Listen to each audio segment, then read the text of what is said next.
Triangles 9th class 7.1 question number 1। Question ये कह रहा है कि क्वाड्रिलेटरल है A B C D. Quadrilateral हो गया जिसके 4 साइड होते हैं, 4 साइडेड फिगर।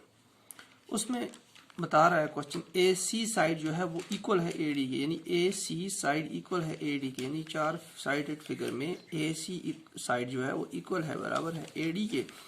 यहाँ आप देख सकते हैं सिंगल, यहाँ पे मार्कर, यहाँ सिंगल मार्क, मतलब ये हो गया कि जहाँ जहाँ सिंगल मार्क होगा वो 2 साइड या 2 या 3 जो भी होंगे, क्योंकि यहाँ पे 2 ही हैं तो 2 ही जगह पे सिंगल मार्क है, तो 2 साइड जो है आपस में क्या है, इक्वल है।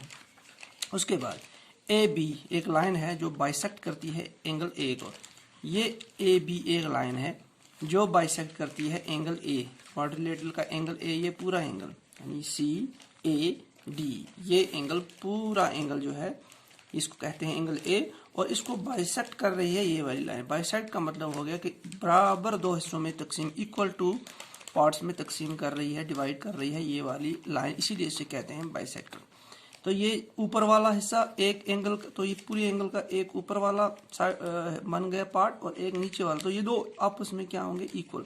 तो सी ए बी इक्वल है और बी ए डी ये 2 आपस में इक्वल, तो इसलिए यहाँ पर मैंने 2 मार्क किए हैं, यानी ये 2 मार्क का मतलब हो गया ये 2 एंगल आपस में इक्वल है। ये क्वेश्चन कह रहा है। अब आपको बताना है कि ये वाली ऊपर वाली एंगल और नीचे वाली एंगल, इनको आपको कॉन्ग्रुएंट हूबहू करके दिखाना है। उसके बाद BC और BD के बारे में क्या ख्याल है, BC और BD वो बाद में देखेंगे।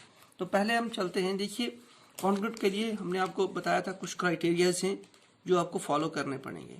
तो उन पर हर एक क्राइटेरिया में 3 पैरामीटर्स आपको चाहिए एक ट्रायंगल को दूसरे के साथ कॉन्ग्रुएंट करने के लिए। 3 पैरामीटर हम क्या क्या देखेंगे। सबसे पहले हम उठाएंगे इन ट्रायंगल, जो ट्रायंगल हमें ऊपर वाली और नीचे वाली, तो हम लेंगे triangle A B C and triangle A B D, A B C A B D, ऊपर वाली और नीचे वाली। अब देखना है ऊपर वाली और नीचे वाली में क्या क्या चीज़ कॉमन है, क्या क्या चीज़ बराबर है, क्या क्या चीज़ सेम है। तो हमको 3 ही चीज़ें चाहिए पैरामीटर कॉन्वर्ट करने के लिए। तो पहली चीज़, सबसे पहली चीज़ देखिए, सबसे पहले क्वेश्चन यही कह रहा है कि ए सी और ए डी साइड जो है वो इक्वल है, क्वेश्चन में है। तो सबसे पहले हम लिखेंगे ए सी इक्वल ए डी। एक ट्रायंगल में ए सी और दूसरे में ए डी क्या है, आपस में इक्वल है, ये साइड और ये साइड इक्वल है। ये क्या इक्वल है, ये गिवन है, ये क्वेश्चन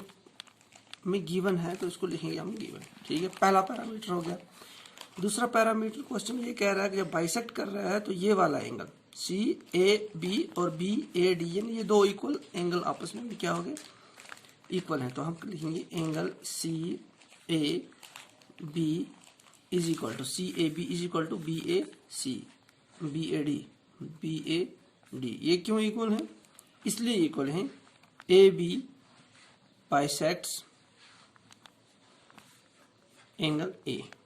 ठीक है, ए बी जब बाइसेक्ट करते एंगल है तो ये 2 एंगल इक्वल हो रहेंगे। ठीक है, उसके बाद आप देख सकते हैं एक लाइन है ए बी, यानी इस ट्रायंगल में भी एक लाइन ए बी है और इस ट्रायंगल में भी एक लाइन जो है ये ए बी है। तो मतलब ये कि ए बी जो है दोनों में ही कॉमन है, तो जाहिर बात है जब कॉमन होगी तो वो इक्वल ही होगी। तो हम लिखेंगे तीसरा parameter A B is equal to A B. क्यों, क्योंकि ये कॉमन है। ठीक है, अब एक पैरामीटर, ये 2 पैरामीटर 3, तो एक पैरामीटर क्या आ गया, एस साइड, दूसरा क्या है एंगल, और ये क्या है फिर साइड। तो इसका मतलब 3 पैरामीटर हमारे पास आ गए।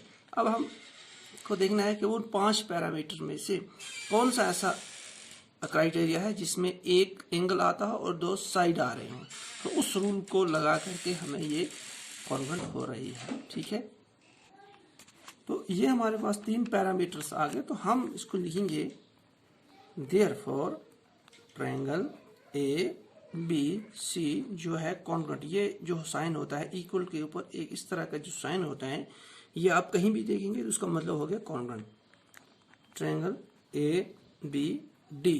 क्यों, इसको आप लिखेंगे बाई साइड है, एंगल है, साइड है, तो हमारे पास आता है एक SAS रूल। ठीक है, ये हो गया पहला पार्ट, ये कॉन्वर्ट हो गया इसके। तो हमारे पास SAS रूल की वजह से ये ट्रायंगल कॉन्ग्रुएंट हो गई।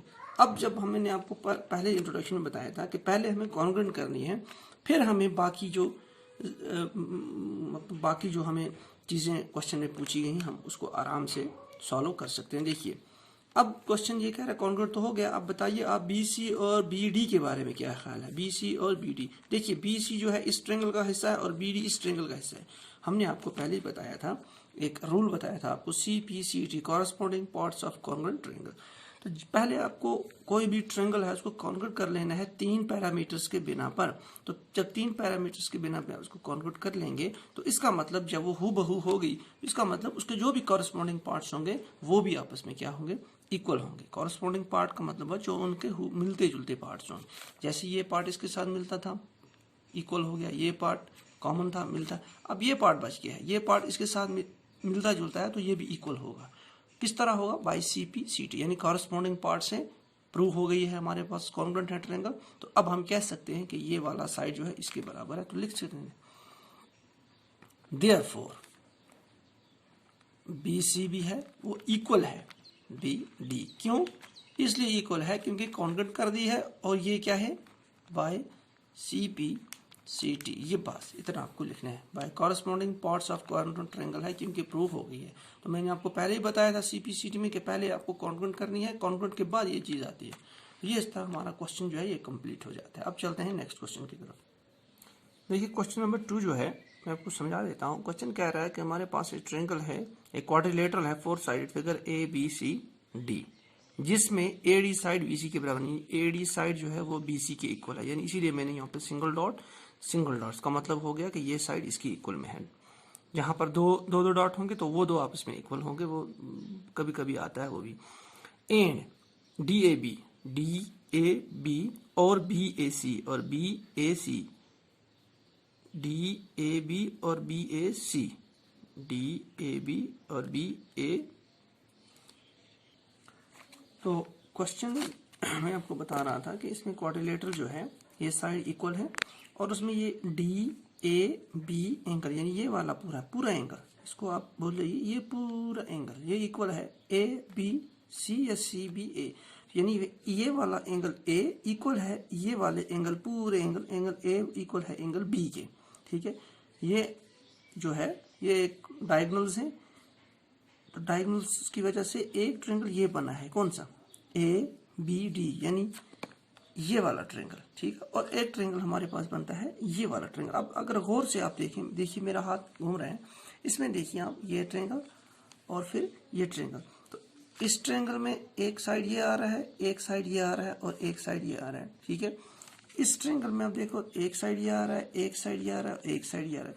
अब अगर आप ये वाला साइड देखो और ये वाला साइड देखो, ये तो यहाँ पर कट हो रहा है, यानी इतना एरिया दोनों में कॉमन आ रहा है, ये आप देख सकते हैं। इसका मतलब ये वाला साइड जो है AB ये दोनों में इक्वल रहेगा क्योंकि ये दोनों में कॉमन आ रहा है।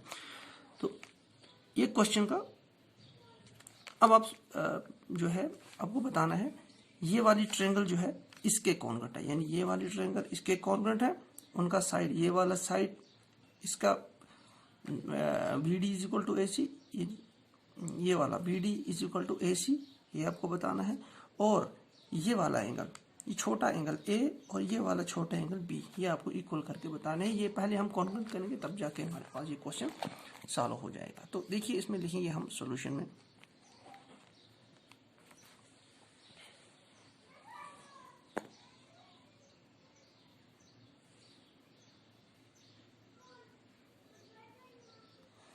अब देखिए यहाँ पर इन ट्रायंगल ABD और ABC यानी CBA, ये ट्रायंगल हमारे पास, ये BAC, ये वाले ट्रायंगल और ये वाले ट्रायंगल। देखिए इसमें AD कॉमन, AD जो है वो इक्वल है BC के, AD इक्वल है BC के, गिवन है क्वेश्चन में। ठीक है, angle A is equal to angle B, ये पूरा एंगल इस ट्रायंगल का और ये पूरा ट्रायंगल इस ट्रायंगल का भी इक्वल है आपस में, ये भी गिवन है, और ये वाली लाइन जो है दोनों में कॉमन है। तो 3 पैरामीटर आ गए, तो हम कह सकते हैं ये वाला जो ट्रायंगल है ये इसके कॉन्ग्रुएंट है। ठीक है, पहले हम इसको लिख लेंगे। तो ये भी हमने लिख लिया, ट्रायंगल ABD जो है कॉन्ग्रुएंट है ट्रायंगल BAC के, किस लिए, by SA side angle side, 3 parameters में। अब जब इसमें साइड में 3 पैरामीटर इसमें आ गए तो कॉन्वर्ट हो गई, तो बाकी कॉरस्पॉन्डिंग पार्ट्स हों या एंगल्स हों वो भी क्या होंगे, आपस में इक्वल होंगे। अब आप लिख सकते हैं जो दूसरा पार्ट है, एंगल ए बी डी जो है वो भी इक्वल होगा बी ए सी के। क्यों? By C P C T, बस इतना लिखना है आपको और कुछ नहीं करना है। क्यों? क्योंकि ये कॉरस्पॉन्डिंग पार्ट है या कॉरस्पॉन्डिंग एंगल है उसका, ये भी इक्वल होगा। तो तीसरा पार्ट हमारे पास था कि बी डी साइड जो है वो इक्वल होगा ए सी के। क्यों? क्यों इक्वल होगा? क्यों? ये भी कॉरस्पॉन्डिंग पार्ट है, तो ये भी by C P C T की वजह से, ये एस एस रूल की वजह से, ये दोनों सी पी सी टी की वजह से दोनों पार्ट जो हैं ये होंगे। तो इस तरह हमारे पास ये क्वेश्चन कंप्लीट हो जाता है।